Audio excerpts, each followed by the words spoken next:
la Xbox Series X, le graphisme de fou qu'on attend.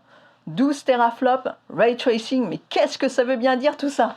Pas de panique, on vous explique tout dans cette vidéo. Bonjour à tous, je m'appelle Gia, je suis super contente que vous soyez là. Si c'est la première fois que vous tombez sur ma chaîne, eh bien, bienvenue! Il y a quelques jours, Phil Spencer, le boss de Microsoft Xbox, a donné plein d'infos sur la prochaine console Xbox, la fameuse Xbox Series X. Depuis cette annonce, c'est l'effervescence, on parle de plein de choses super pour les gamers, Smart Delivery, la fin des temps de chargement et j'en passe. Nous, aujourd'hui, dans cette vidéo, on va s'attarder sur un point plus particulier, c'est le côté graphique. Bref, ce que vous verrez à l'écran. Restez bien jusqu'à la fin de la vidéo parce qu'on va vous expliquer tout ça en détail avec des images et tout. Comme ça, vous saurez bien ce que ces 12 teraflops de la série X pourront représenter. Si on se réfère à la fiche technique de spécification, les 12 teraflops qu'on nous annonce, ça concerne le GPU, c'est-à-dire le Graphic Processing Unit, en français, la carte graphique. Et la carte graphique, c'est le processeur qui permet de gérer tout ce que vous voyez à l'écran. 12 teraflops, on sait que c'est beaucoup, mais qu'est-ce que ça représente exactement? Vous allez le savoir tout de suite. Pour vous donner une meilleure idée de toute cette puissance, on va partir sur des éléments auxquels nous avons déjà accès. On sait que Microsoft est en partenariat avec AMD dans la conception de sa prochaine console. D'ailleurs, ils sont tellement cul et chemise que lors de la dernière keynote du CES à Las Vegas d'AMD, la boss Lisa Su a carrément invité sur scène, vous savez qui? Phil Spencer, le boss qui a donné toutes les révélations de la Xbox il y a quelques jours. Il a donc pu partager sur scène son point de vue sur le futur des jeux vidéo grâce au processeur d'AMD. Et déjà, ce qu'il disait en janvier préfigurait l'annonce de ce qu'il allait dire ces derniers jours. On sait que le processeur principal sera un Zen 2, c'est-à-dire un processeur de la deuxième génération de l'architecture Zen d'AMD. Par contre, on ne sait pas encore lequel, mais on peut tabler sur un processeur qui sera bien costaud en sachant que AMD est en train de tout casser avec ses processeurs Ryzen en ce moment même. Côté GPU, Graphic Processing Unit, nous sommes en mars 2020 et AMD s'apprête à annoncer sa prochaine génération de puces graphiques qui sera vraisemblablement celle qui équipera la série X de Microsoft. Et c'est là que vous voyez que le partenariat est très solide entre les deux entreprises. Microsoft annonce à demi-mot ce que AMD n'a pas encore annoncé et AMD donne des indices sur ce que sera capable la Xbox Series X par conférences et communiqués interposés. Les puces graphiques de chez AMD s'appellent les Radeon et pour l'instant le top du top c'est la RX 5700 XT qui coûte au bas mot entre 400 et 500 euros. Le lien Amazon est dans la description ci-dessus si vous avez envie d'en savoir plus. Cette carte est pour l'instant la plus puissante d'AMD et elle fait 9,75 teraflops. C'est déjà très bien, mais on sait que la Xbox Series X aura donc mieux que le top du moment chez AMD. Pour trouver les 12 teraflops, il faut qu'on aille voir du côté du concurrent, qui n'est autre que Nvidia. Nvidia, vous les connaissez avec les GeForce, et Nvidia a lancé une nouvelle architecture de puces graphiques très récemment. Cette nouvelle génération de cartes graphiques s'appelle les RTX, et une des plus puissantes est la RTX 2080 Super. Et cette carte fait 11,3 teraflops, et c'est actuellement une des cartes les plus convoitées des PC, des gamers PC. C'est des gamers PC. Cette carte coûte entre 800 et 900 euros, une broutille quoi. Le lien Amazon est dans la description si vous avez envie d'en savoir plus. Et pour l'exemple, en fait, j'ai pris la Rockstrix parce que Republic of Gamers, c'est quand même les plus cool. Cette carte, la RTX 2080 Super, fait 11,3 teraflops. Et celle du dessus est la même carte, mais en version TI. La RTX 2080 Ti, et elle délivre plus de 13 teraflops. Notre future console Xbox offrira donc une puissance entre les deux. Je traduis ça en termes compréhensibles. Ce que ça veut dire, c'est que la prochaine Xbox va nous amener le meilleur du graphisme PC avec toutes les options réglées au maximum pour un prix qui sera 2 à 3 fois moindre que son équivalent gros PC gamer.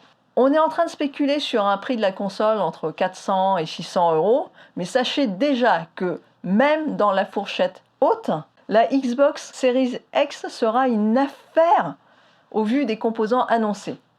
Et là, c'est seulement le prix de la carte graphique. Je ne vous ai pas encore donné le prix du processeur, du disque dur en SSD, de la mémoire et de tous les autres composants de la console. On dit souvent que les constructeurs de consoles perdent de l'argent sur les premières consoles de lancement.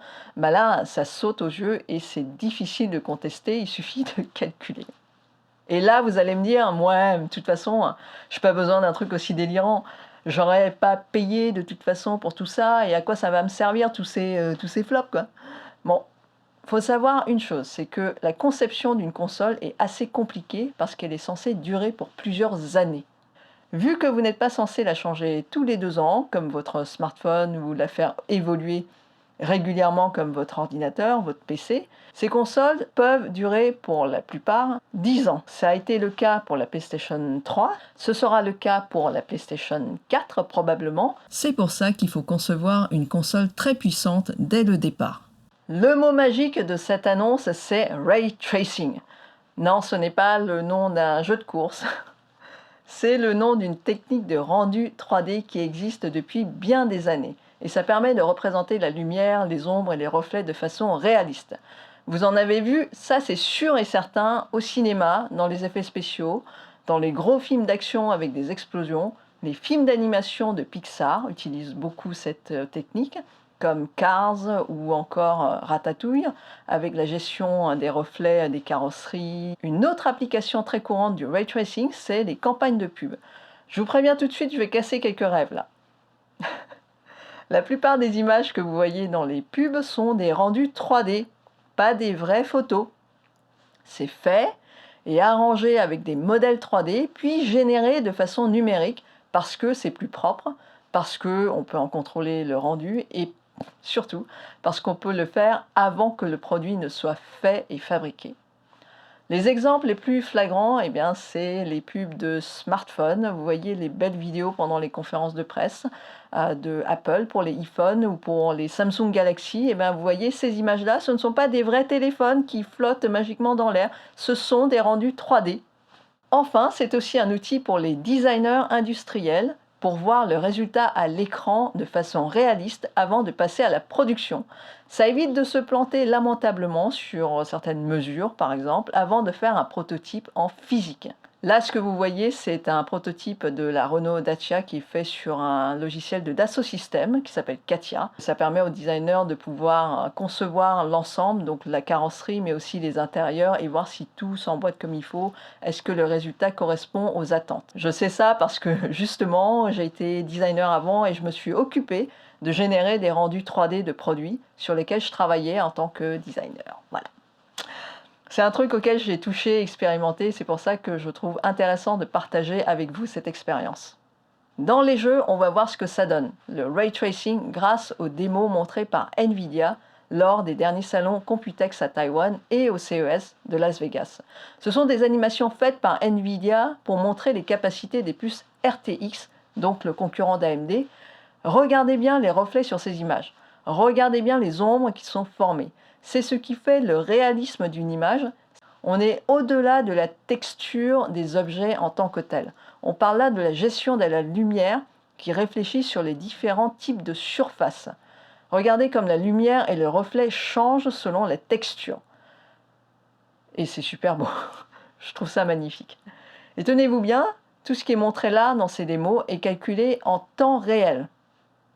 Bon, ok, ces démos sont particulièrement soignées et optimisées, mais ça vous donne une idée de la puissance de cette technologie. Et là, je reviens à mon expérience de designer. Quand nous avions à créer une image d'un produit, une image d'un produit dans une situation, dans un décor fait avec des modèles 3D, il fallait plusieurs heures de moulinage pour produire une image. Pareil pour les films de Pixar, où chaque image des films est calculée par des super ordinateurs pendant des mois. Là, avec les nouvelles générations de cartes graphiques, avec le ray tracing, ça va se faire instantanément, selon là où vous vous dirigerez dans le jeu. Et bientôt, on aura ça dans nos consoles. Là, la Xbox Series X qui va arriver, là. Le ray tracing en temps réel. C'est juste hallucinant ce qui est en train de se passer à l'heure actuelle. Ici, on va voir un autre exemple encore plus parlant. On va prendre un des jeux les plus marquants de l'histoire des jeux vidéo. Minecraft. Pour ceux qui ne connaissent pas, c'est un jeu avec des blocs pour construire des univers. Il y a des gens qui font des trucs extraordinaires sur ce jeu-là. Là, vous allez voir tout de suite ce que c'est. Donc ça, c'est le Minecraft qu'on connaît avec des gros cubes. Et attention, là, on passe à la couche Ray Tracing. Toujours chez Nvidia. Et voilà, vous voyez comme c'est beau. C'est une démo qui a été faite entre les développeurs de Minecraft et Nvidia. Et ils ont invité des créateurs pour pouvoir construire des univers grâce à cette nouvelle technologie pour voir le résultat. Et c'est juste bluffant. Là, c'est une autre démo sur Battlefield avec les flammes. Et un truc à savoir sur les reflets dans les jeux, c'est qu'avant le ray tracing, les reflets ne prenaient en compte que ce qui était affiché à l'écran. Donc, si quelque chose se passait hors champ, genre une explosion, un baril qui prend flamme, vous ne pouviez pas voir le reflet dans l'écran, dans une flaque d'eau ou dans une fenêtre. Ce qui va se passer là, regardez bien, vous voyez, il y a une explosion non visible à l'écran, juste derrière le truc là qui gêne la vue. Par contre, on voit le reflet de l'explosion. Vous vous rendez compte des possibilités de gameplay par rapport à ça? Les parties infiltration où l'on pourra se servir des reflets pour voir ce qui se passe avant de s'engager dans un endroit, ça veut dire ça. Avec ces innovations, on aura accès à des possibilités encore plus poussées dans les jeux. Mais vous imaginez un peu un prochain Metal Gear Solid avec ça? Pareil ici, vous voyez le lance-flamme. Le lance-flamme va au-dessus, la flamme est à l'écran et on voit bien le reflet dans la flaque d'eau, en dessous là. Petit à petit, la source de lumière, le lance-flamme va sortir du champ et par magie, le reflet reste dans la flaque. C'est ça le RTX, avec 100. Vous voyez bien la différence? Quand j'ai vu ça, j'ai été bluffé. Encore une fois, ces images sont des démos montrées par Nvidia pour expliquer l'avancée des cartes RTX. Chez AMD, on pourra donc s'attendre à ce même genre de performance quand ils annonceront la prochaine génération de cartes graphiques qui intégreront aussi le ray tracing en hardware. Le deuxième gros truc qui changera notre expérience de jeu dans la Xbox Series X, c'est la fluidité et la précision des images. Ça se traduit par le frame rate, le nombre d'images par seconde. On nous a annoncé 120 images par seconde. C'est juste totalement inimaginable. On va resituer. Pour l'instant, ce qu'on a, c'est la PS4 et la Xbox One. On est en moyenne à 30 images secondes. Et très rarement à 60 images secondes sur les versions Pro ou les versions X. 120 images secondes, c'est juste 2 à 4 fois plus d'images qu'on aura dans les jeux. Ce sera donc d'une fluidité extraordinaire. Et dans certains types de jeux comme les FPS ou pour Fortnite, c'est un bond en précision qui va être très appréciable. Et enfin, le dernier truc, la définition. La Xbox Series X pourra aller jusqu'à 8K. Ce ne sera pas tout le temps de la 8K, mais vraisemblablement de la 4K en majorité avec une couche de ray tracing par-dessus. Les 12 teraflops que vous verrez à l'écran, je peux vous jurer, vous les verrez, vous les sentirez. Je me dis que ça fait une vraie bonne raison pour changer de télé. Et il va falloir économiser un peu pour tout ça là. Le partenaire de Xbox, AMD, devrait dévoiler dans quelques jours des capacités de sa nouvelle génération de puces graphiques qui devrait être aussi puissante que la RTX 2080 et qui intégrera aussi la gestion du ray tracing en hardware. Voilà, vous avez maintenant une meilleure idée sur ce que la Xbox Series X aura dans le ventre concrètement. J'espère que vous en avez appris un peu plus sur le sujet au-delà de la simple lecture des spécifications. Si vous avez appris des choses, si vous avez apprécié apprendre des choses, eh bien n'hésitez pas à partager cette vidéo, à la liker et à réagir sur ce que vous avez vu dans les commentaires. Et seulement si vous avez la volonté d'en apprendre plus sur la tech, d'aller plus loin, eh bien abonnez-vous à la chaîne. Je m'appelle Gia, ici on parle de photo, on parle de tech. Vous êtes sur Gia Phototech et sur ce, je vous dis à très bientôt.